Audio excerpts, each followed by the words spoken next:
When PNSO released its Sinopliosaurus, it was highly controversial to say the least.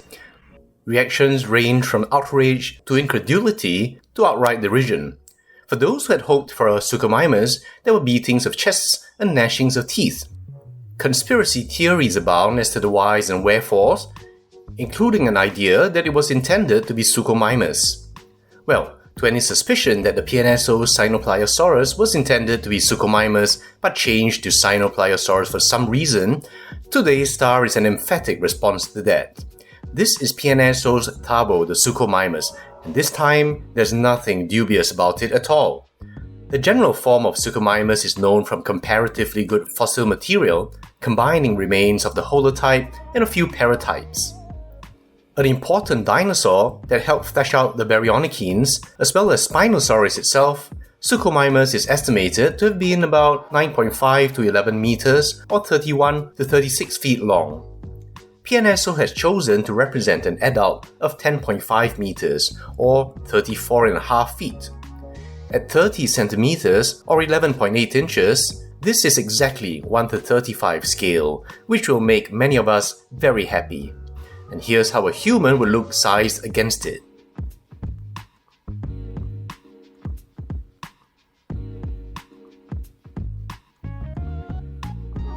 The genus name Suchomimus comes from the Greek Suchos, which is the Greek name for the Egyptian crocodile god Sobek.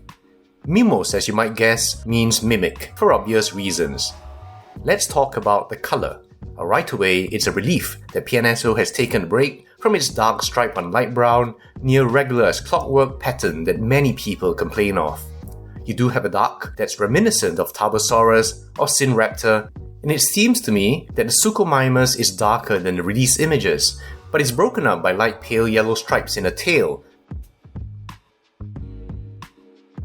a counter-shading ventral, and a longitudinal streak here. I especially like these because from the top, they form a kind of twin streak that runs down the torso. The result is very striking, not just as a standalone, but because it contrasts with PNSO's previous choices. In addition, what's really pleasing is the way they've painted the crest. And with that, let's go to the head. PNSO has given Suchomimus a striking nasal crest. In the accompanying video, Zhao Chuang also talks about the rugosity in the dorsal anterior region of the snout, suggesting overlying keratin, and collectively, this is the structure that PNSO has ended up with. This possible signal or communication device is highlighted by an almost rainbow blend of colors. This is unlike crests in other theropods, which generally feature just one main color and reminds me of the flamboyant seen in PNSO's Qingdaosaurus. What a welcome change for a theropod. Suchomimus is considered to have the most elongated skull of the spinosaurids. The holotype was missing the rear part of the skull, but the slenderness conferred by the very elongate premaxilla, maxilla, and dentary helped inform the reconstruction of other spinosaurids, including Spinosaurus. This is evident from the side, and from up top, you also see the form well replicated. And then from the front, look at how well that lateral compression is demonstrated. In 2021, two new Baryonychine spinosaurs, Ceratosuchops and Reparo-Venator, were discovered, resulting in a grouping with Suchomimus under Ceratosukopsini within Baryonychinae. In Ceratosuchops, the rugose brow region terminates posteriorly in a postorbital boss, which is suggested for Reparo-Venator as well. PNSO has chosen to omit this idea. In the original 1998 paper, Suchomimus was reconstructed with a low-slung skull from front to back. With the discovery of more fossils and along the lines of other Baryonychines, Suchomimus has also been reconstructed with a more obvious front-to-back taper. Indeed, in Serino's 2022 paper, you see a Suchomimus reconstruction with this, with parts that reference referred specimens, are very different from his 1998 reconstruction. Unfortunately, These referred specimens weren't specified, so if any of you know, please tell me in the comments below. And this is the form that PNSO has chosen to go with. The eyes are very well painted. You see, of course, the variable skin texturing for which PNSO is justly famous. Unlike the straighter teeth of Spinosaurians, Baryonychines have slightly recurved teeth more similar to typical theropods, and PNSO has tried to respect this here, as well as the slight splaying out of the teeth.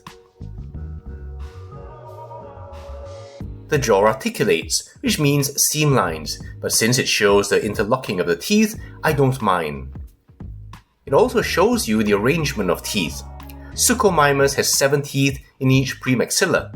Delightfully, so does this. The painting of these tiny teeth is not very precise, but given their small size, it's easy to overlook at normal viewing distance. From the front, you can see the detailing on the inside of the mouth.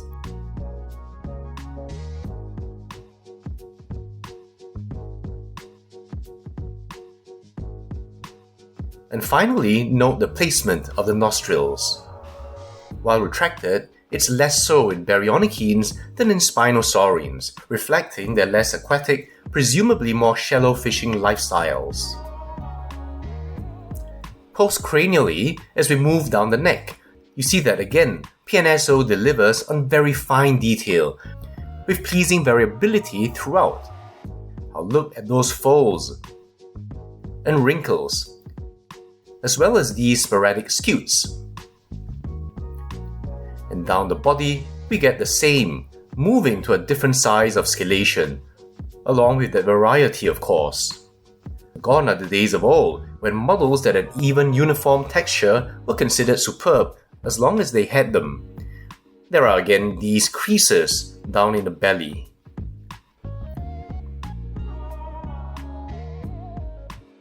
You also see that the colours of the stripes are very natural and fade into the surrounding in a very believable way.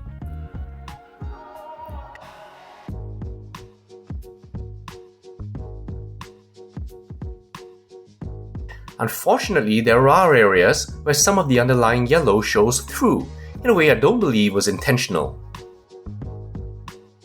Now we come to the back. Here I would have liked a more prominent bridge.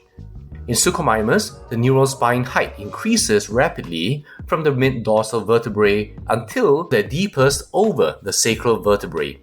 This is of course much lower than in Spinosaurus, but more distinct than the incipient ridge in Baryonyx. Cao Chuang is definitely aware of this, but it does suggest that there would be thick musculature on either side, so perhaps the muscular bulk hides the appearance of an obvious peak. Let me know what you guys think. And given the proclivity of many manufacturers to exaggerate rather than downplay any unusual feature, I'm grateful that some thought went into this. The forearms have a slightly larger mosaic, almost pebble-like, and I can well imagine these scales toughening up this part that may have seen strong use. The powerful arms have a nice natural pose to them. I'm absolutely delighted that the thumb claw is most definitely and obviously enlarged, a Baryonychine feature. This is especially since other dinosaurs with this characteristic, like the Allosaurus, wasn't given this treatment. And down the legs, we see more of the same detail. There really hasn't been any area that PNSO got lazy on. Unfortunately, in terms of paint application, I again see what looks like an unintentionally incomplete work in the way that these yellow bits show through.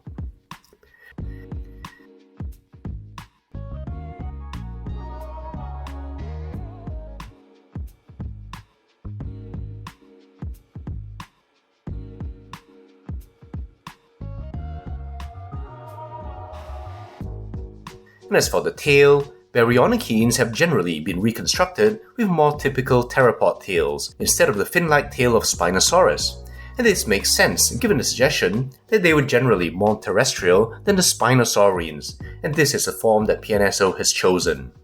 Again, just look at that detail going all the way to the tip. I actually talk more about spinosaurids in the science part of my PNSO Sinopliosaurus review, so please go check it out. Alright, comparisons. First, let's look at another very popular spinosaurid model, the dino hazard irritator. Now this is something I'm sure many of you would be wondering, especially if you already have this, as to whether it's worth the purchase. Now straight off, you can see that both are extremely high quality sculpts and their colors are very compatible. The Dino Hazard stands up very well in comparison, looking at the various scales, folds, and other textures. It's just an absolutely beautiful model. Here's a closer comparison of the head,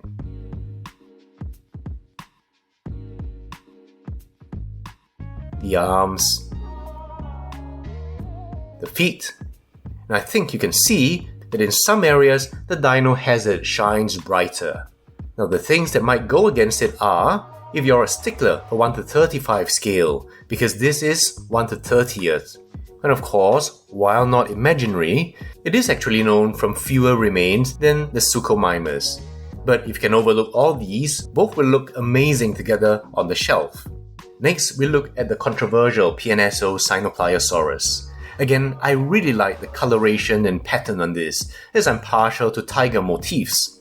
But for some of us who are psychologically unable to accept the fact that this is essentially an imaginary dinosaur, and the Suchomimus is definitely the one to get. As I said, there's no question that these were intended to be different, so they will give variety to your spinosaurid collection.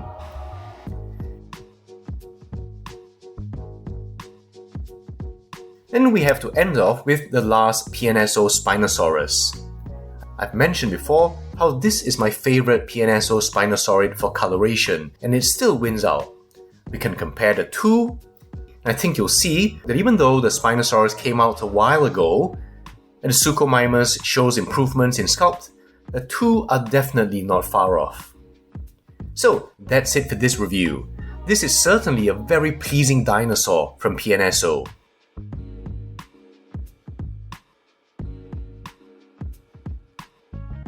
PNSO has done a fantastic job on obscure animals, but when it comes to the popular ones, their offerings are even more crowd-pleasing. Now all we need is the other prominent baryonychine, Baryonyx, and a true 1 to 35 scale adult Spinosaurus, and I'll be very happy with my little group of Spinosaurids. This has been a really bad year for many reasons, and that PNSO has maintained its quality and closes the year out for us with a bang is something I'm grateful for. I'll see you in the next video.